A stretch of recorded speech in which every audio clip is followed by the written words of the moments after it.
Stage 1, pressing for flight. Launch reactor on countdown 1. We are go for launch. Yes, sir. Reading you loud and clear. Clear. The clock has started. The clock has started. 5, 4, 3, 2, 1. Liftoff. We have a liftoff.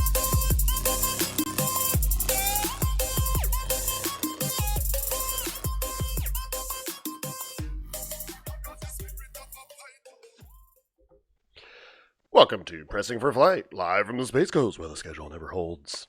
I am your host, Stephen Marr, and I'm very excited to have with me today Stephen, Mr. Kegel. Wow, still Arona free. Yeah? Yes. Getting out there, getting on them towers, staying up high away from everybody. Yeah. In the fresh air. Keep Corona away. Corona away. Does it smell like Lysol up there? No, smells like RF waves. They're probably burning my insides. Yeah. Brad was telling us last night that there's signs around the 5G things like "Do not come this close," whatever you do. Matt, Mr. Jordan, how are you doing, sir? I'm doing well. Day number 49 of self-isolation. Wait, right before we start, I wanted to get you to talk about it on the show. We were talking, Matt pointed out my shirt. I broke out. It's just another one of many. Oh, here, I guess I could click on myself. Bam. I broke out. Another one of many of those escape room things. And you brought up, what was it called? Battle Stations 21. And what is that? So Battle Stations yeah, I've done that 21, before. Yeah, I've done that. Yeah, totally. No, Battle Stations 21 is the culminary, the last thing you do to become a sailor in the United States Navy. It's what everything you go through boot camp leads up to in your last week before graduation, right? So it is a lot like an escape room from what I can tell. I've never done an escape room, but I've done Battle Stations. In that at one point during this event, they had us in a room and the room started filling up with smoke, and we had to figure out how to escape the room before we died from smoke inhalation. So how much does this cost? How much did you pay? Because usually it's like what, $25, $30, right? Your life for 4 years. And did you break out? Yes, I was one of the two teams that night who figured out what to do. Did you get a Groupon? Did they sell you a shirt as a reward for breaking out? Yes, they did. Matt, Mr. Cutshaw, how you doing, brother? We're good, man. Keeping us up to date on the Universal and Disney closings. That's all right, we've been talking about prior to going live. That's all you really can talk about, man. That's all that's going on right now. You try to talk about things that aren't Corona related, and it literally infects everything. Everything. Yes. We've got some good news for next week, though, but we'll talk about that here in a little bit. Yeah. And Becca, Miss Pinland. I don't get to be Becca, Mr. Pinland? I almost said it. I almost said Becca, Mr. Pinland. I deserve that. I'm doing great. I am fully appreciating breathing normally in my own house. Yeah. Oh, God. Yeah, we're wearing the masks at work now. And while I do think it's a great idea, it sucks.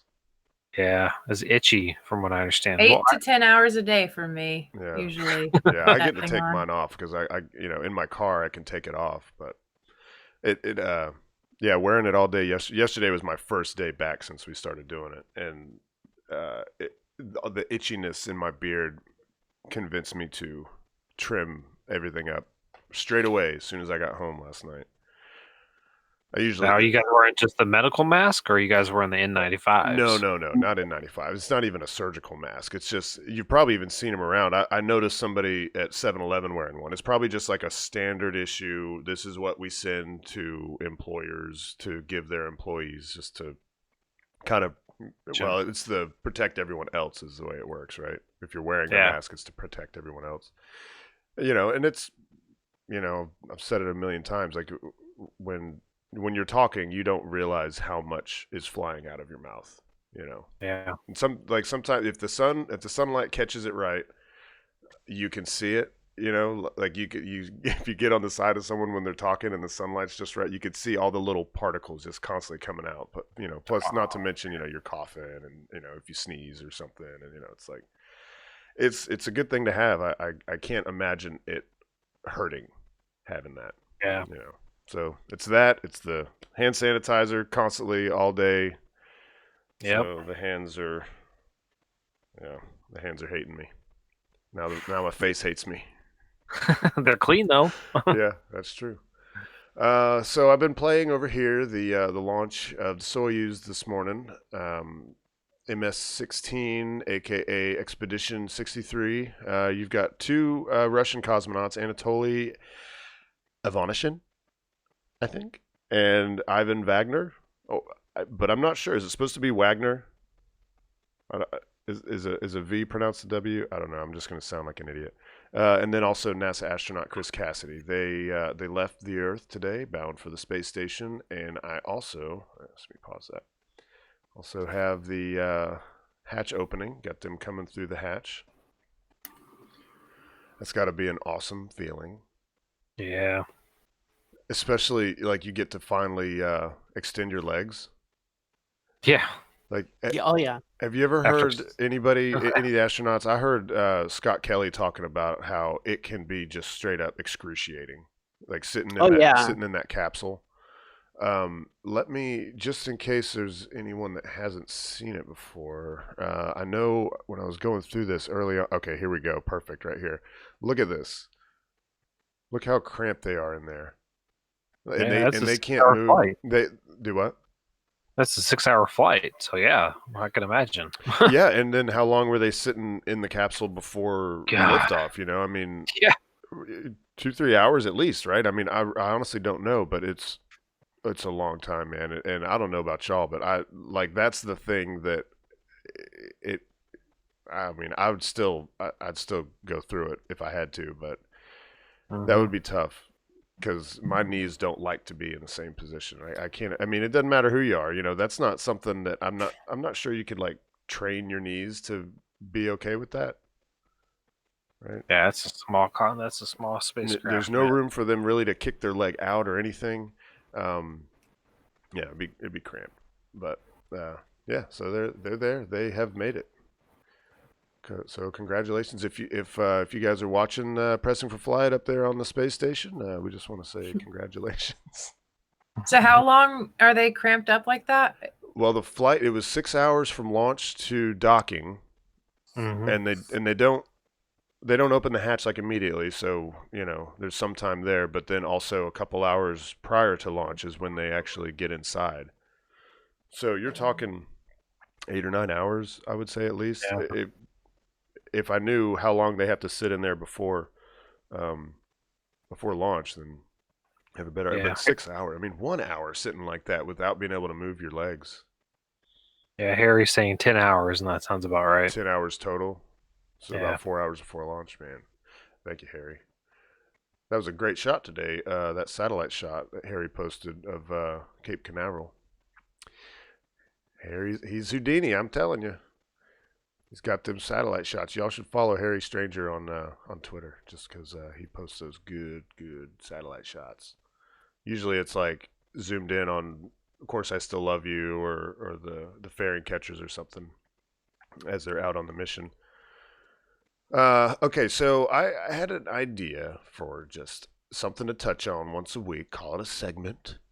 But Tory Bruno is just the man. He's the best CEO in rockets. And so I thought maybe like, why is Tory so awesome segment would be awesome. So there was this conversation, and it actually goes back a couple weeks, back to March 30th. Somebody had asked ULA is launching Mars 2020 ? And, you know, he responded and pointed out that, yes, they've actually launched every U.S. mission to Mars. And then they get to talking about PR. You know, the next person says you got to step up your PR game. They do amazing things, but there's no PR. And he acknowledges it. You know, he's like, we don't traditionally spend much on PR or seeking high-profile demonstrations, that's kind of a dig, right? The high-profile demonstrations like SpaceX with the Tesla. I feel like that was kind of a reference to that. Oh yeah, that's a straight dick. Yeah. But you know, he's not rude. He's not rude. And Not then, rude, but chopping for the knees, definitely. yeah, for sure. He's like, yeah, we don't go for frivolous things like that. We're serious. We're the serious rocket company. Those two should hang out sometime. Who, Elon and Tori? Yeah. Yeah, man, that would. With Joe Rogan. Yeah. Yeah. Get Rogan involved, and Get Jeff Bezos in there too. and Dr. Phil for some reason. Okay, so I would totally pay to see Jeff Bezos, Elon Musk, Tory Bruno, and Dr. Phil in a room together. Yeah, just to see them in a room together. Oh yeah, absolutely. Now, Tori, explain why you're the serious company and Elon's not.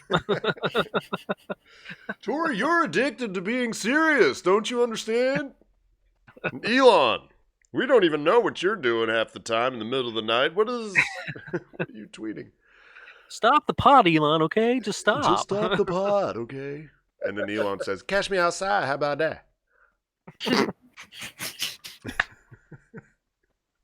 Okay, yeah. So they get into talking about reusing. Somebody says, is reusing a booster and rocket engines important financially? Is it just more of a cool thing to do? And then some other people get involved. And they're like, yeah, of course. Reusability is the only way to go. And you guys know the analogy Elon always uses. Like, if you were to throw away a plane every time, you took a cross-country flight, then, nobody would fly. And then Tori chimes in. He says, well, an airplane is a poor analogy for a rocket. Their methods of flight rely on completely dissimilar physics, leading to completely dissimilar technologies. It's like comparing a jellyfish to a whale. I thought that was pretty good. Golly. Yeah. Dang. Wait, and who's the jellyfish and who's the whale? It's a good question. Yeah. I think SpaceX is the jellyfish because they're more flexible. There you go. Yeah, I was going to say Elon because he's got his little tendrils in more things. Yeah, I don't know. And then someone tries to call him out, and he says, ULA's lack of innovation will be their demise. The rocket industry was stagnant for decades before SpaceX came along, and then Tori just says incorrect. And someone says, that they like his responses and that he makes himself available. And then the tweet from, I guess, today that caught my attention was true space enthusiasts should have room in their hearts to love more than one rocket. That's beautiful. Aw. That's so beautiful. Right in the feels, man. Yeah. Which was Sure something does. I had to learn a long time ago. Like when I first got into it, it was just SpaceX all the way. Everybody else, SpaceX all the time. Yeah. But the closer I've gotten to it, and actually I've come to really like the experience when it's a ULA launch, like as far as like media side and also doing the socials and stuff. Like I don't know, there's something about ULA. They just everybody I've ever met from ULA just seems like genuinely nice people that really just love their job. Oh yeah, everybody's awesome from ULA. Yeah. So go, Tori. Keep saying awesome things, and we'll highlight it every week. And he also, in the tweet pushing the show today, I mentioned that there's a bunch of cool videos that came out, and one of them was Tori. And Tori has been doing these time lapses, so he started his own hashtag Tori time lapse.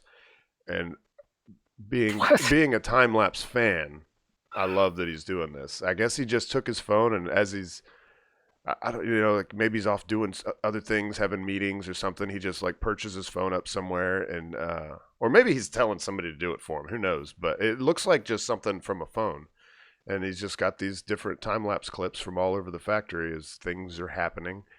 And I don't know enough about the inside of their factory to tell you what's what, but there's a lot of work going on. It's kind of crazy, like how it seems like they'll set up these little temporary workstations, and not like just a workbench either, but like enclosed, like semi-permanent structures. It looks like I can't remember exactly where it is in the video, but and who knows how many days like this spans? It might actually span a long time. As much movement as there is between each frame, it does look like it covers a lot of time. But with no like, it's probably a typical day in the factory right there. Maybe, yeah. Oh, this is the part I think here where it's like they throw up some kind of like hut, or no, it's not there. Yeah, they're moving on past that. I think I missed it. Oh, there, look. Yeah, see, there it went. It was just there was like a semi-permanent structure there, and then it's just gone. They're like, we don't need that. Yeah, never mind. Yeah, or maybe it's like, well, Tori's doing one of his time lapses, so the thing that we're about to do, we don't want anybody to see it, so let's just throw together some plywood. Yeah. I mean, that could possibly be it, or they had something that was environmental they needed to work on that it couldn't be like out in the air. I don't know. Yeah. Like SpaceX's factory is a lot like that. Is it? Yeah. They had like so 3 tell us all rockets you know. sitting there, and I can tell you I didn't sign an NDA. Tell us everything. They had a rocket that had gone to space just sitting out in the middle of a field, and they let me go touch it. Yeah, they like to do that. They like to just leave their rockets outside, don't they? Yeah, the grasshopper, the original grasshopper, is just sitting in a field. Oh, the original, not the one that blew up. Not the one that blew up. The original grasshopper, the Falcon 1 grasshopper. Right. Oh, grasshopper. You see nobody with pictures of that thing. No, you don't see anybody with pictures of that thing, and there's a reason for that. Like, you're not allowed to have a cell phone on the property except for like the one building in the front. Oh, really? They actually will take it away from you before you go in? Oh, yeah. You have to lock it in a locker, and they give you the key, and yeah. But no NDA. No NDA, no. I mean, I guess there's no need for one if you can't. Yeah, if you can't take pictures of anything, what are you gonna? You could describe things, sure. Yeah. Well, when we went to Blue Origin, like it definitely gave me the feeling like even though we're definitely not taking pictures, they didn't take our phones or anything, but my phone did not leave my pocket, and we also were like, let's just be safe and not talk about stuff that we saw. Yeah. It was nothing like super advanced or anything crazy like that. It's just like anything that's not already out in the public square, then let's yeah. So after that Soyuz launch today, there was a long march, and it was a satellite for Indonesia, but it ended like this. I was not awake for this. I was awake long enough to catch the stream for NASA space flight. Chris G and Das were doing a stream of the Soyuz launch, and then I promptly fell asleep. I think something happened. Yes. Yeah. All we really know at this point, and it might be all we ever really know, China's not real public about their stuff, but first and second stage went normal. Actually, not just about the space program. And actually, Matt, didn't you post that statement to the Next Horizons page? I did. About what happened, that they had confirmed the failure. Right. Here it is. Yeah, right there, right front. Right there. At 1946, which would be 1540, so 346. Is this in the afternoon? Is that UTC? Or maybe that's just local time. China launched the Indonesian Palapa N1 satellite with the Long March 3B carrier rocket at the Xichang Satellite Launch Center, which is like nestled in the mountains. Have you guys seen the videos from the launch? Mm-hmm.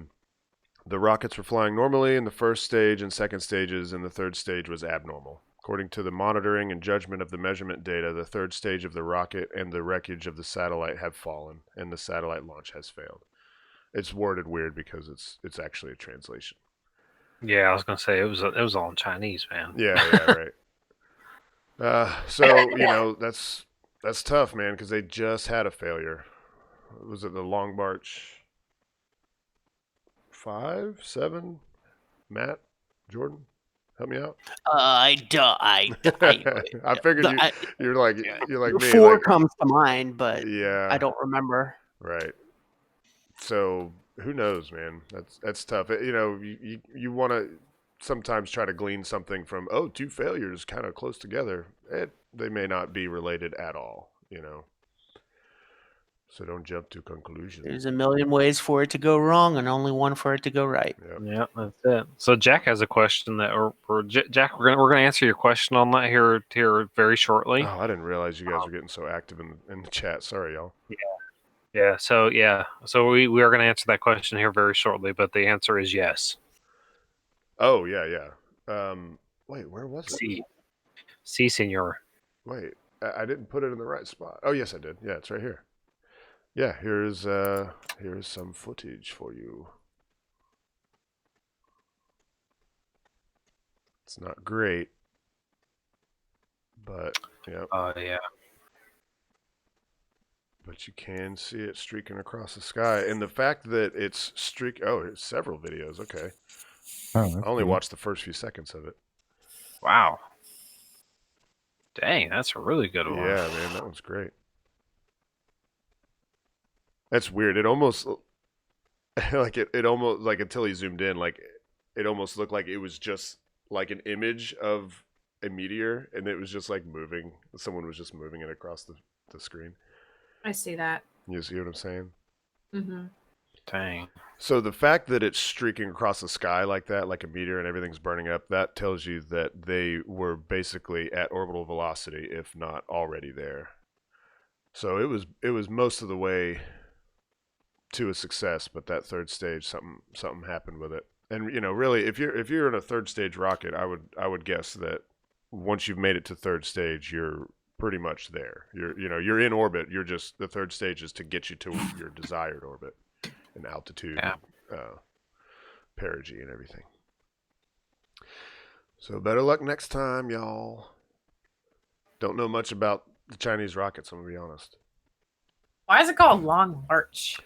I don't know. It's wait, let's see. That might be something I can actually.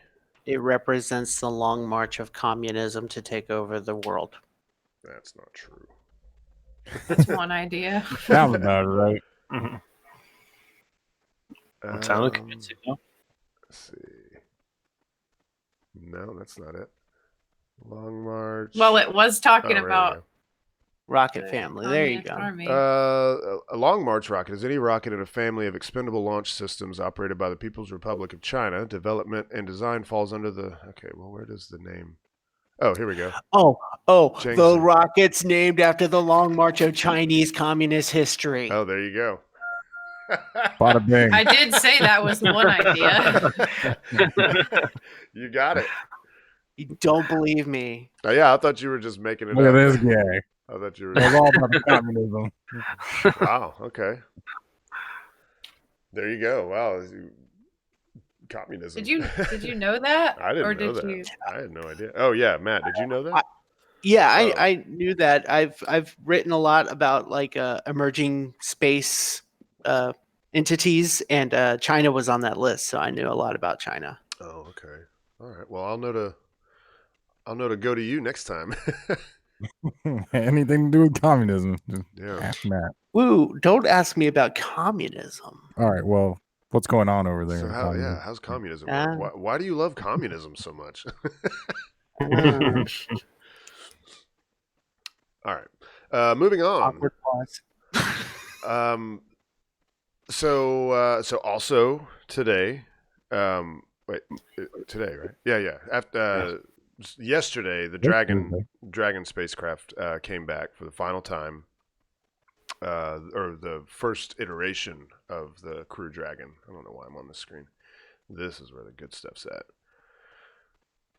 So yeah, the first iteration, Dragon 1. This was the 20th and final mission of this Dragon. This was the third one for this specific one. The two space station logos right there indicate that it had already been on 2 flights, and this was the last one for this type of Dragon, and it was also the last nominal Pacific Ocean recovery, because they will still hold out in case they need to. They'll still be able to splash down in the Pacific, but if everything is going according to plan, then they'll be splashing down off the coast of Florida from now on in the Atlantic. Yeah, it's good news for us, not good news for everybody over there, though. Yeah, I know. It like we know a handful of good folk out there, rocket fans, that I mean, they already had to wait a long time between launches from Vandenberg and and then of course stuff like this, and they were able to see this stuff, because Dragon would exclusively come back to the West Coast. And so they always got to see the dragon get returned. And also just the view from the Port of LA is just great. Like, we have a pretty good view here at Port Canaveral, but like they get close. Like, they are like right up on this thing. But no more. Pauline, you're going to have to come out here from now on. You want to see your dragon babies. Yep. I tried getting Justin to get out there several times, but he had some projects and stuff that he had to do, and he just wasn't able to do it. Yeah. I tried. He's a busy A for man. effort.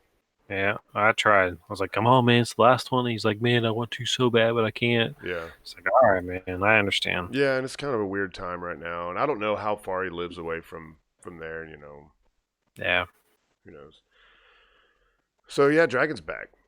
That's good. That means the next time we see a Dragon recovery, we'll get to see it. Yeah, man. Very That's true. gonna be a field day right there, man. And actually, the next Dragon recovery should be the crew capsule. Yep. That's gonna be a real field day right there. I mean, dude, you realize we're almost to the point, and we don't have a date, but we're almost to the point where we can say it's a month away. yeah. I don't think so. Wait, okay. I meant to have this pulled up. Let me see if I can find it. NASA put out like a blog post or whatever about how they're going to handle it, how they're going to handle launching astronauts while coronavirus is going on. Let me see. Now, under the usual method of launching astronauts and the way they typically do it under normal circumstances, the last 2 weeks before the astronauts launch, they will go into a quarantine. Yeah. So that would not be anything abnormal or anything I hadn't seen before. Right. Yeah, and they said that they're doing all the same stuff that they normally would, and a 2-week quarantine is enough, right? Yeah. Yes. See, I found this CNBC article, but I don't think that's the one. I want to say that NASA actually put something out themselves about how they are still pushing forward with it. They're still going to go ahead with it. It's considered high Essential, priority yeah. national Or mission critical, right? Is that the term? It's mission critical because they're not going to Russia anymore. They need to have this online and ready to go. Mm-hmm. Yeah, and they want to have this one back and then launch the next one like a month after. Yeah. It's probably going to be more like 2 or 3 months after, but yeah. Probably. Yeah, they want just enough time, which I thought was weird that they cited this. They're like, they want enough time to be able to go over the data and make sure everything went good. So they're giving themselves a month. That doesn't seem like enough time, like as far as like what they usually take to Now wait, review did data. that come from SpaceX or did that come from NASA?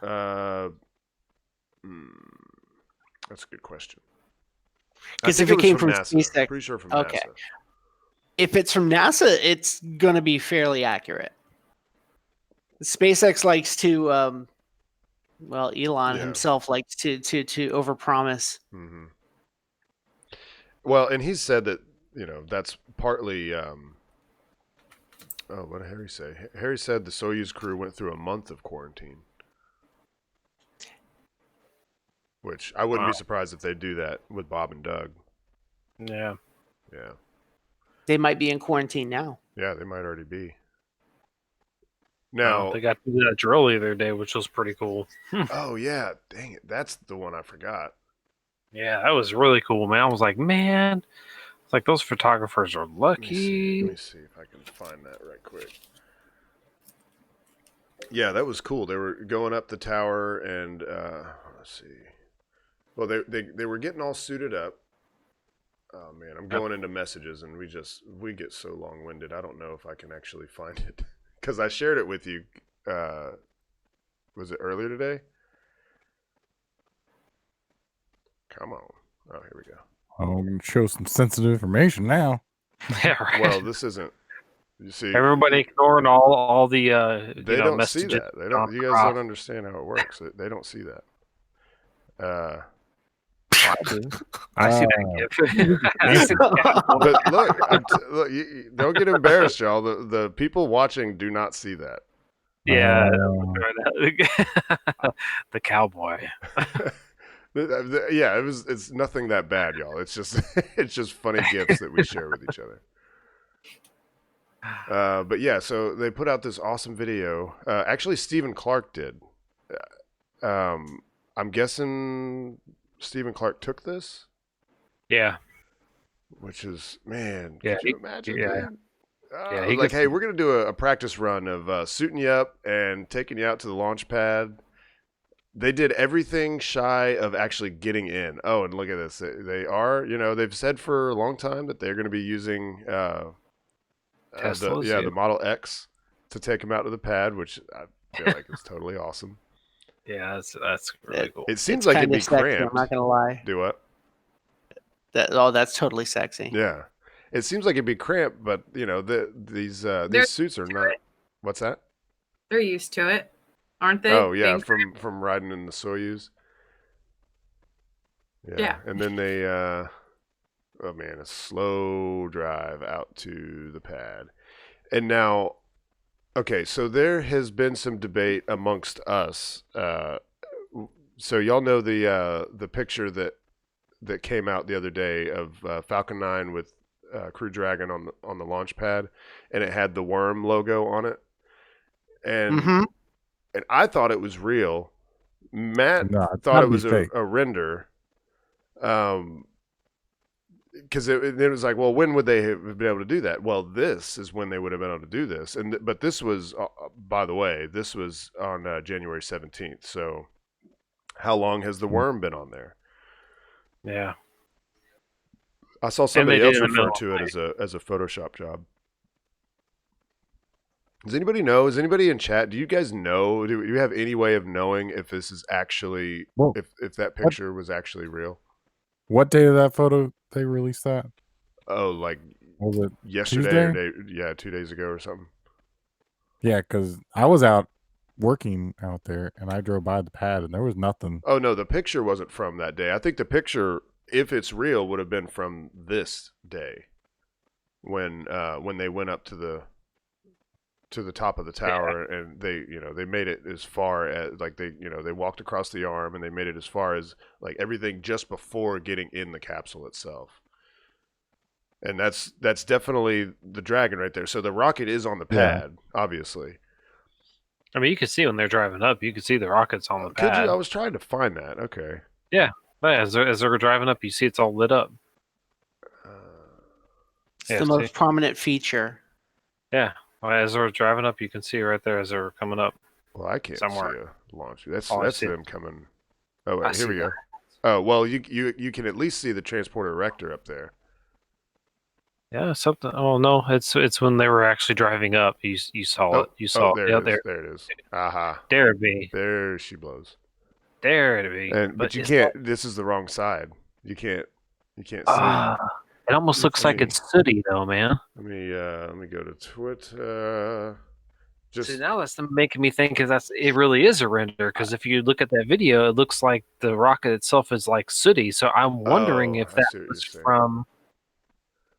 I wonder if that was from like they used it for like a CRS launch, There but they was- were just Harry, using Harry it. said that photo's from DM1 mission. But do we know that? I mean, how I don't can we know that? No. That is not from DM1. Well, that's what I saw too. Somebody tweeted it or something, and they were like, this photo from DM1 that with the logo photoshopped on there, and maybe that's what it is. But Photoshop. It's totally photoshopped on there. I can I mean, tell you that right I know now. it looks like it's a super clean, booster there. I just don't know.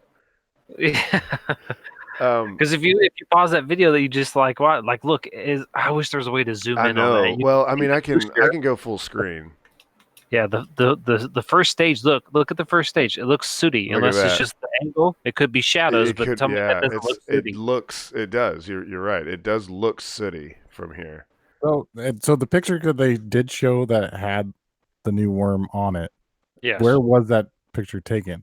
That wasn't here in Florida, right? Yeah. Oh That was no, definitely here in that was. Florida. I believe that's in the hangar here. Yeah. When that picture was taken, Hmm. Yeah, the first one that came out like last week with it so that one, horizontal and everything. Yeah, I'm Yeah, pretty I sure think that that's was right. from. Well, who was it? Did Jimbo tweet that one too? I think he was the one that tweeted. Yeah, he that. did. Yeah, he tweeted that one as well. So, So here it is. Yeah, right here. yeah, that one. Um, Yeah, that's totally in the it's hangar definitely in here. a hangar. It's not in the factory. This is No. the hangar here. Which, oh man, So it's here. Keep your eyes peeled when. that's probably hangar M. Oh, you don't think that's the one at the pad? This one, Yeah. the picture we're looking at right now. Yeah. No, because I drove by the pad and I looked in there and I didn't see. Oh, the doors were maybe open? maybe I didn't see the NASA side, but then they had another one in front of the M hangar in Cape Canaveral, which is their other spot, and there was one still wrapped in black out there on the trailer. Right. I don't know which that one was. Well, we haven't even mentioned that there's a Starlink launch next week, and it is from 39A. So keen eyes may get to peek inside the hangar. Just keep your cameras down, because you'll get in trouble. You try taking a picture inside that hangar. Oh yeah. But it would be Yeah, interesting to see, you know, as you're going by, if it's open. I think they're usually pretty good about having the door closed whenever the photographers are out there, because Mhm. they just don't want any mistakes. Like there was When I one went time. by, there was definitely two in there when I went by Okay. on Tuesday. Because there was one time when we were setting up at 39A, and I had my long lens, and you can only zoom out so far. So I was just like, well, if I just back up to this, like on the other side of the road, and get in this angle, then I can get, you know, the side of the hangar where it says SpaceX and have the rocket in the frame. And I got what I needed, and then one of the SpaceX guys turned around and he saw me. He's like, whoa, no, hey, you got to come over here. He's like, you didn't have like you just had like this, you know, whatever I was allowed. He's like, you just had that in the frame, right? I was like, yeah, dude, I'm not trying to get anything I can't. It's a long lens. I need to back up a little bit. They're pretty strict about that up there. The first time I was ever out there, they actually had the door open for the first stop, which is, you know, you guys have seen lots of pictures of the, you know, from the remote cameras from the side of the hangar where you see the SpaceX logo on it. It's in the crawler way. That was the first stop for remote setup, and then by the time we'd left that spot, they'd already closed that hangar because when you have the opportunity, people have a tendency to want to point their camera at things you don't typically get to see. That's bad. It's a big no-no. Yeah. I'm glad I didn't that time, because I like first time I didn't know any better about much of anything, because there's not a handbook on what you're allowed to do.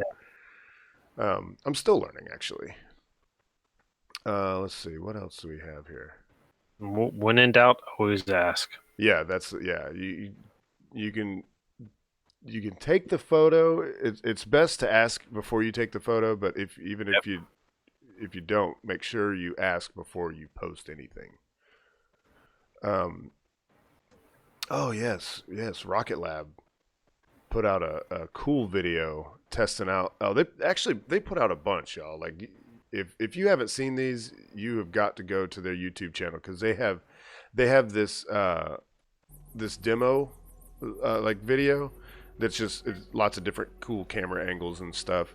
But they also have like 3D virtual reality videos where and actually they're apparently Google Cardboard compatible. You guys ever messed around with Google Cardboard? Heck yeah. Yeah, with the little, it's basically it's like an Oculus mask, but without any electronics. It's just the lenses. Yeah, I got one in the room. Oh, you have one? Cool. Yeah, that's cool. Yeah, I have one too, and I have something similar. Yeah, I don't think I've used mine since like the week I got it.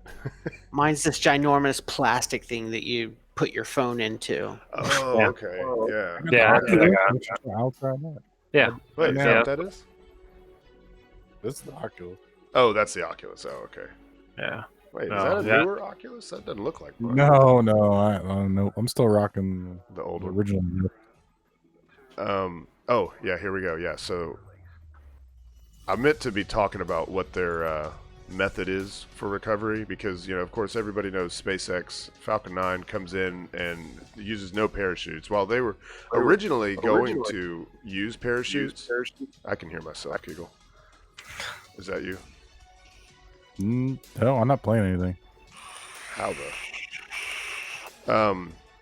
Anyway, so they didn't do the parachutes, but the Electron is actually a much smaller rocket, and it's made of carbon fiber. And so it's going to come down under parachutes, and it's got this little, trailing, I don't know if that's a parachute or more like a balloon.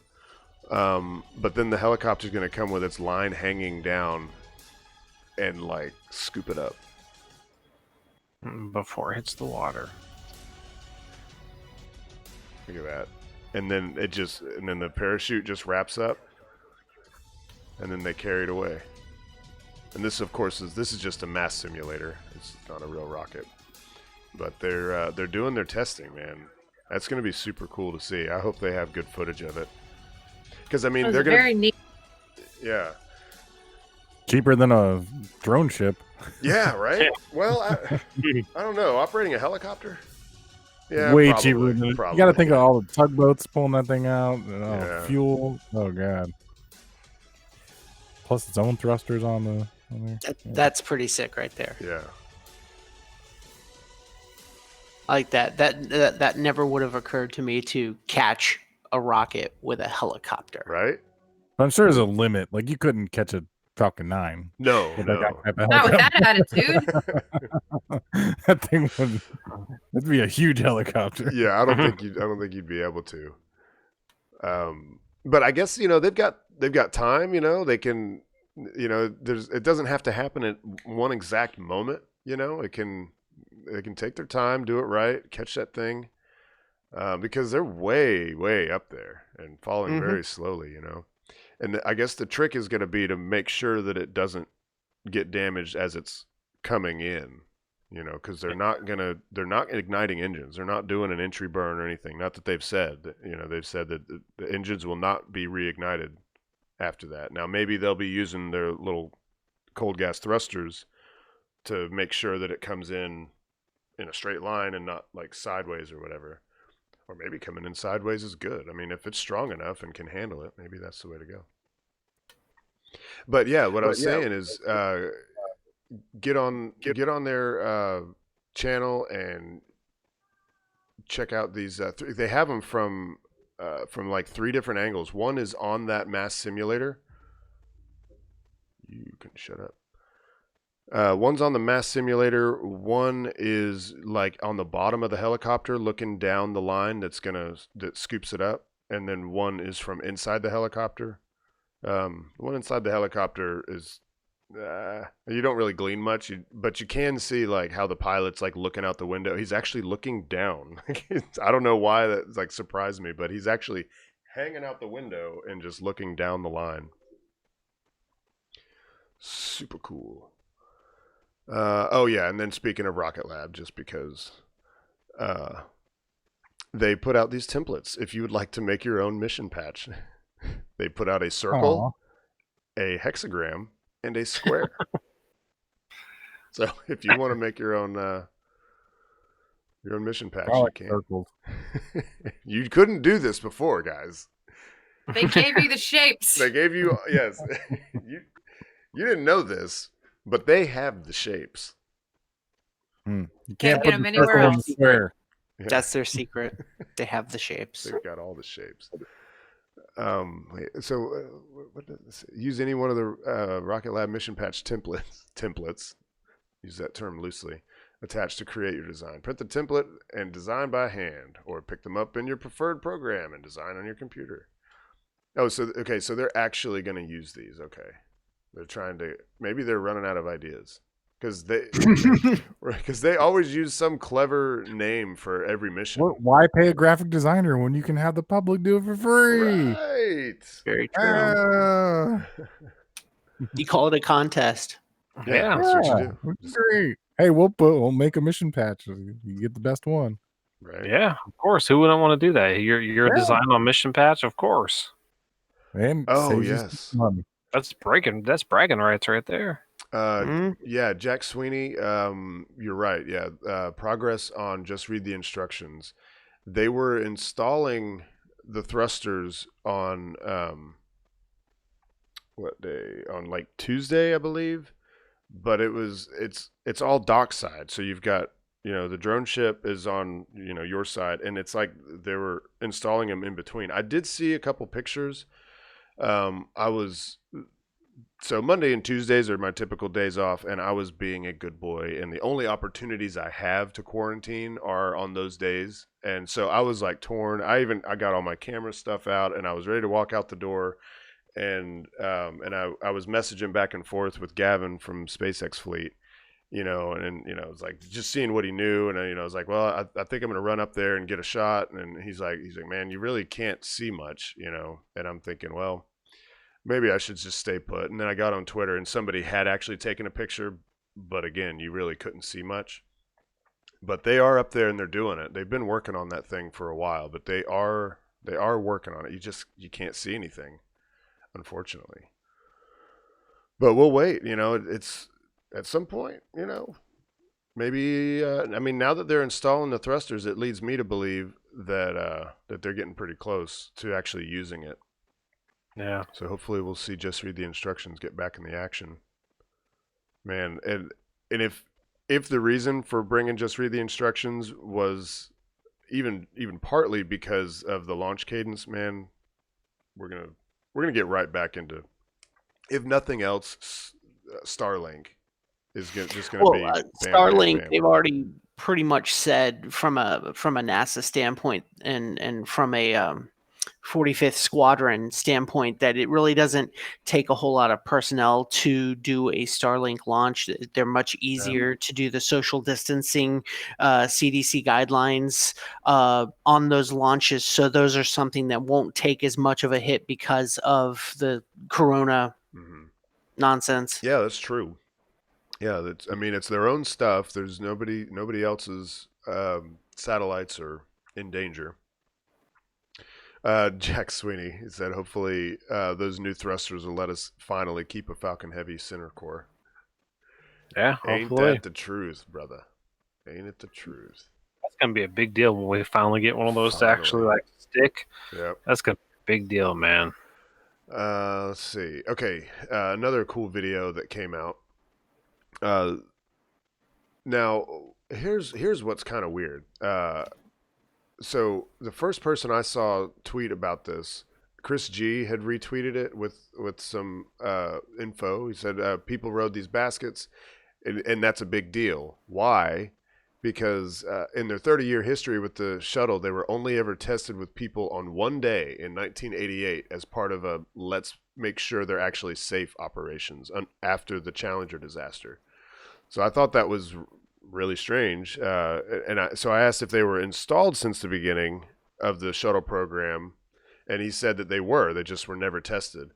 And when Discovery aborted on the pad for STS-41D, Launch Control didn't want the crew to evacuate because they'd never really tested the baskets.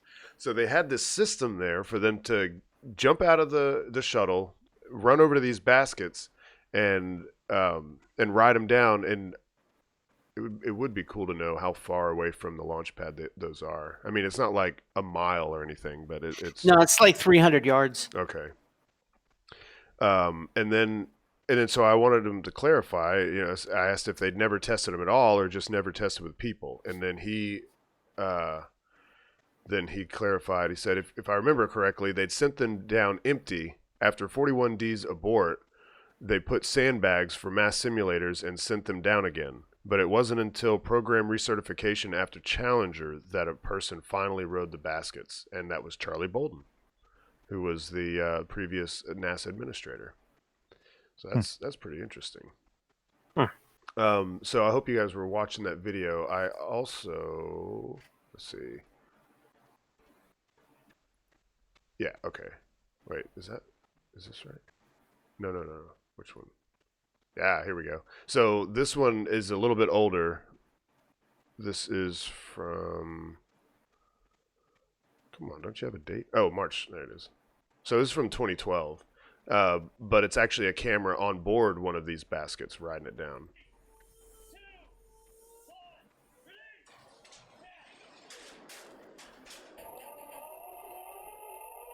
Oh yeah. See, the issue with the baskets and the reason they never really tested them with a person is because it was highly, highly unlikely that they would ever actually be used Right. in that manner. Because, with the space shuttle, it took a crew of 20 to put 7 people in there. Mm-hmm. And it took just as many people to get them out when they were fully dressed up in their spacesuits. Right. So, and it was going to be a massive operation. Like if they were in a situation that thing was going to blow up on the pad, unfortunately, this system would not have helped them. This is what those in the industry call a moms and senators system. Right. Or it could be a small fire. Fire starts before launch. Yeah, And that would be the only they reason get I out can see it. before something else could ignite. but yeah, I At get least- what you mean. yeah. Like, yeah, it would be a very rare case where these would be the appropriate way to get out of there, right? Yeah, but hey, it's an option. Yeah. Looks like yeah. a fun way to get out of there. I'd pay. That's to like do on that. a submarine. They have these things. They used to have these things called Steinke hoods, which was a hood that you would put over your head Very if you were stonky. going to be egressing from the submarine that had sank and was on the bottom of the ocean. Right. We all knew that these things were not ever going to be used, and if we had to use them, the places where we operated were so deep they wouldn't have worked. Oh. So Well, Universal's not using the Incredible Hulk coaster, so they just bring that over there, and then they can just at least have some fun when they're doing their Yeah. aborts. Yeah. that's pretty awesome. It's a good idea. Put a flip in there. Yeah.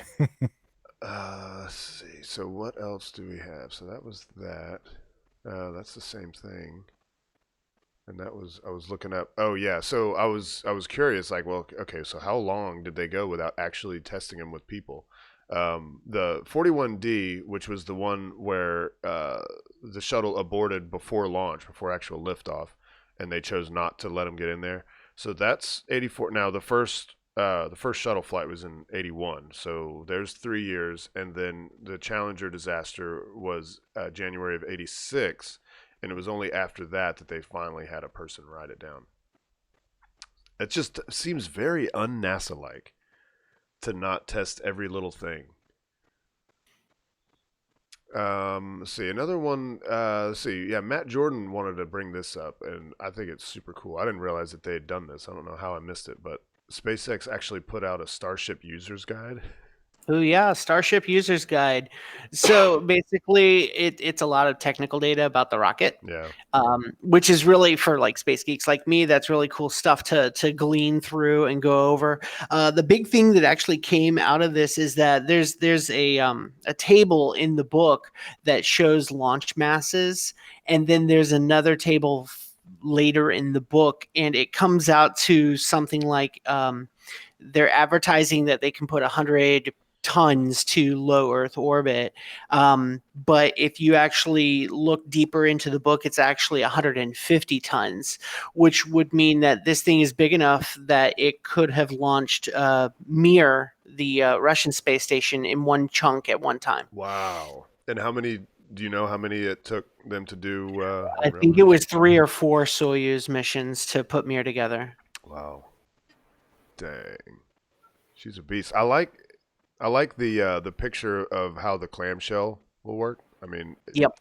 you could kind of envision it anyway without the picture, but it's super cool. Is that a steam engine? Looks like a steam engine to me. We could launch a steam engine. What do you think about that? Put Well, a we know steam someone engine- that I'm could for make it. make it. I'm on board. Well, Tori doesn't like doing these high visibility demonstrations, but Elon does. Putting a steam engine. It's like that's a good analogy there. Like, let's put a steam engine on a rocket. Yeah. No more pictures. Oh yeah, there's we've seen these pictures before. the pictures of him landing on the moon. Well, it seems like an old picture or an old render, but I guess that's right. Yeah, because okay, it does have the little flaps in the front, the flaps in the back. Yeah, okay. I don't know. I feel And it's like, really cool looking either way. yeah, it's a really cool looking rocket. If they could ever get one to stay together, it's going to be really awesome. It's gonna be Aw. amazing. Yeah. They're getting there. Yeah, they'll get there. And this last one, I have faith.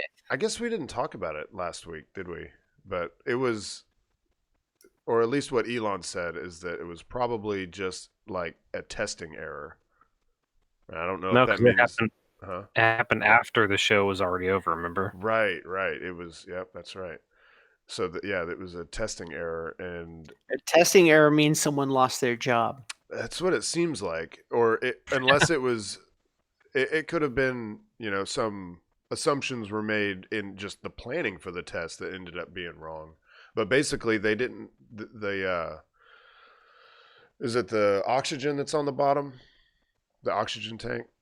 Either way, it's two tanks. It's one on bottom, one on top. I think it's the oxygen that's below. I mean, they were filling it with nitrogen anyway, so there wasn't any oxygen or fuel or methane anywhere anyway. But the bottom tank was not pressurized enough to support the weight of a full upper tank, and so once it reached a certain point, it just kind of collapsed. Wow. Yeah. Like, okay, I didn't catch all that. That's what happened. That was Scott Manley's didn't see assessment any too. of that stuff, Yeah. but wow. Yeah, it seems like, really, guys? That is so un-SpaceX like. I know. That really, wow. That is special. I know. Yeah, and And I love SpaceX, but yeah. wow, man. It's like, what, guys? Come on, man. Like that you. It's either that or like a valve was leaking and they for some reason couldn't tell. But I mean, you'd think that they have the sensors inside the tank to tell what the pressure's at. Oh yeah, absolutely. You know? They knew what the pressure was at, but who? Oh man, they depressurized the bottom tank before they filled up the top tank. Wow. Yeah. Lesson learned, guys. Right. Yeah. That's an expensive lesson. Yeah. But they'll learn and they won't make that mistake again. Let's hope. Yeah. So I think that's a show. I meant to mention this at the top just in case anybody didn't make it all the way to the end, but we have teamed, and actually Seth I see is in the chat. I don't know if Daryl's there, but we're gonna team up with them on Saturday night. So if you don't know, Yuri's night was canceled due to coronavirus, but they're doing a big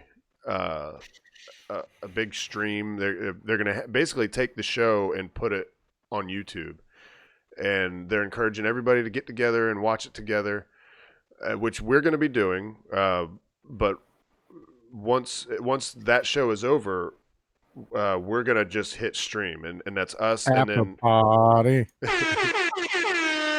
Yeah, that's right. And then, and by the way, Seth and Daryl, they have a podcast called Rapid Unscheduled Discussions, or RUDS. If you're in the game, you get that reference. So check them out. Let me see. Let me help you guys out. What is I can never remember what their Twitter handle is. I know it's RUDS. Let's see. RUDS Podcast. Okay. Yeah, RUDS Podcast. So check them out. If you're not already following them, make sure to follow them, and we are going to team up. Should be all of us with all of them. Maybe we'll try to get somebody else in here too. Let's see. There's 6 of us. I don't think Seth realizes that it is now 6 of us. I asked Matthew to be on the show every time. Before he was just filling in whenever we didn't have a guest, but now he's just so good and so knowledgeable. I was like, hey man, why don't you just be on the show? So anyway, I appreciate it. Yes, sir. Appreciate you. So it'll be all of us with Seth and Daryl from Rudd's podcast, and then maybe there's somebody else out there. I was kind of thinking maybe like Jeff Barrett or somebody. I don't know. We might have some surprise people.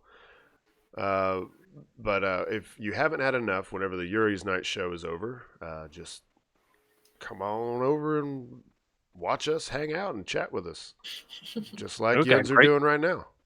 We got Greg Scott up in the chat. You should join us, Greg. What's Greg? Oh man, Greg. Hey, Greg. Hi, Go Greg. join us, Greg. What up, Greg? Yeah, so that's what we're doing. So don't forget, and that the Yuri's Night stream starts at 7 local time. It's Eastern time, so that's 11 o'clock UTC, 11 p.m. UTC, and I don't know how long it is, so I can't tell you when ours is going to start. I have a feeling that it might be in a treat because I'm sure a lot of people will be a little Yeah, alcohol tipsy. Yeah, well, exactly. Keep the train rolling. Yeah. Everyone So, is drunk. so anybody else have anything they want to add? Is there anything that we missed in here? Let's see. No, I don't think so. All right, guys. We well, didn't mention Expedition 63 launched this morning. yeah, we did. Did we? Yeah, that was the first thing. I had the launch I playing completely on phased the out. screen. That's okay. Hey, maybe we get Greg to join us. Huh? I don't know. I know that he doesn't usually keep late hours. We'll talk, Greg. We need to get Greg back on the show regardless. For real. For real. Okay, well, guys, that's a show, and thanks for being in chat and always talking it up. Wait, Michael Caine said low blow. I don't even know what I said. I'd love to know what that was a reference to. I'll ask. I think he was talking to me in my Universal reference. Oh, okay. It was a joke. All right. Well, Universal will be fine. Well, thanks everybody. Thanks for tuning in, and we'll see y'all Saturday and next week. Shutdown sequence initiated. Shutting down.